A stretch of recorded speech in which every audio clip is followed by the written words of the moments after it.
Okay. Magandang hapon. Si mga merong Boss Companion 20 dyan nasira.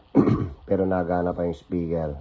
O di kaya nasira man yung speaker niya. Madali lang namang ayusin.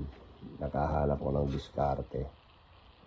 Ang speaker na ginamit ko is pang JBL Extreme to. Pareha sila ng sukat. Tapos, ang ginamit ko ngayong amplifier board is bumili ako sa Shopee ng ganyan. Mura lang yan. 170 pesos lang yan. Tapos nilagyan ko ng Bluetooth receiver dyan para Bluetooth speaker na. Kaya, tapos, ang diskarte ko, binuksan ko dito sa taas. Nilagari ko yan. Nilagari ko para maipasok ko itong amplifier board. Hindi ko siya maipasok dito eh. Hindi ko siya sa gilid. Kaya ako nilagay dyan kasi madali lang itong itatakpan. Tatakpan ko lang yan. Tapos lalagay ko itong grills nya. Kaya diskarte dyan.